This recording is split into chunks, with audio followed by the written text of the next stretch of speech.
Assalamualaikum warahmatullahi wabarakatuh. Perkenalkan, nama saya Yuda Ismawanti, NIM 21201001.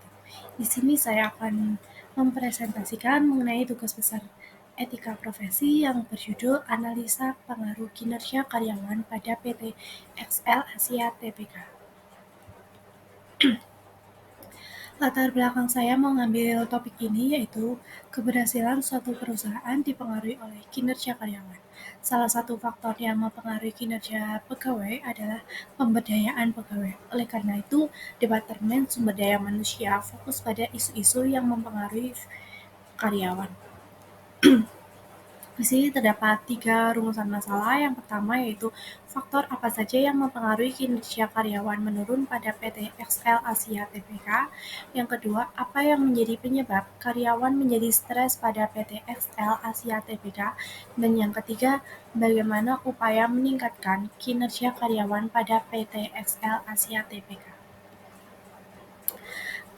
Pada bab 2 ini saya akan membahas mengenai sejarah perusahaan dan indikator beban kerja.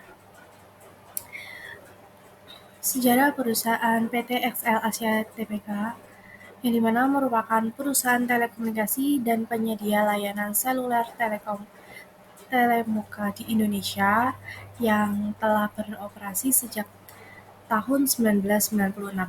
XL berkomitmen untuk terus bertahan dan bersaing di tengah tantangan global yang ketat dalam industri telekomunikasi.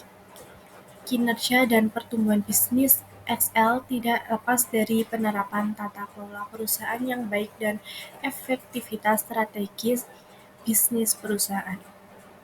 XL senantiasa memastikan kepatuhan terhadap peraturan dan kode etik dalam setiap aspek operasional perusahaan guna mendukung pertumbuhan berkelanjutan. Infrastruktur dan jaringan XL terus diperluas dan ditingkatkan mencakup puluhan ribu kilometer jaringan serat optik yang menjangkau seluruh wilayah Indonesia. Menurut Putra, terdapat 4 indikator beban kerja. Yang pertama, target yang harus dicapai, pandangan individu tentang besarnya target kerja. Yang kedua, kondisi pekerjaan, pandangan tentang pengambilan keputusan cepat dan mengatasi kejadian tak terduga. Yang keempat, penggunaan waktu yang diperlukan untuk kegiatan produksi. Yang keempat, yaitu standar kerja, perasaan individu tentang banyaknya pekerjaan dalam jangka waktu tertentu. Bab 3 yaitu berisi kajian dan analisis. Ini tata kelola perusahaan yang baik atau good corporate governance yang terdiri atas transparansi, akuntabilitas, tanggung jawab, independensi, dan keadilan. Mekanisme ini dibangun untuk mengedepankan integritas demi kepentingan perusahaan dan kenyamanan seluruh karyawan serta pihak yang bekerja sama dengan XL Axiata. Keberhasilan suatu perusahaan dipengaruhi oleh kinerja karyawan. Usaha untuk meningkatkan kinerja karyawan diantaranya adalah dengan memperhatikan stres kerja menjadi salah satu faktor yang mempengaruhi kinerja seorang karyawan.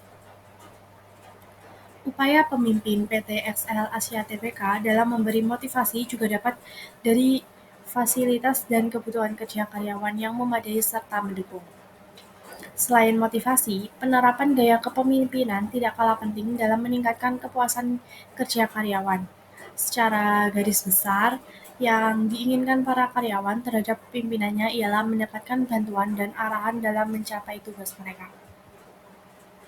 Dari analisa tersebut dapat diambil kesimpulan yang pertama yaitu stres merupakan faktor utama yang menyebabkan turunnya kinerja karyawan. Yang kedua yaitu gaya kepemimpinan yang tepat seperti pemimpin yang terbuka terhadap masukan bawahannya dapat meningkatkan kepuasan dan kinerja karyawan. Yang ketiga, pemberian motivasi yang memadai kepada karyawan dalam bentuk gaji dan bonus yang kompetitif penting untuk menjaga kinerja dan produktivitas karyawan. Dan yang terakhir, penyesuaian beban kerja karyawan dengan kemampuan individu perlu dilakukan untuk mencegah stres berlebihan akibat beban kerja yang tidak sama.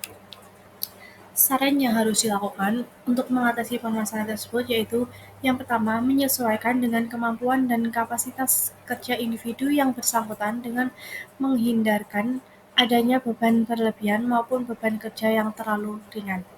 Yang kedua, memberikan tugas yang mampu menstimulasi individu dalam memanfaatkan keterampilan karyawan. Yang ketiga, menyesuaikan jam kerja baik terhadap tuntutan tugas maupun tanggung jawab di luar pekerjaan. Dan yang terakhir, memberi kesempatan individu untuk mengembangkan karir, mendapatkan promosi dan pengembangan keahlian. Sekian presentasi dari saya, kurang lebihnya mohon maaf. Wassalamualaikum warahmatullahi wabarakatuh.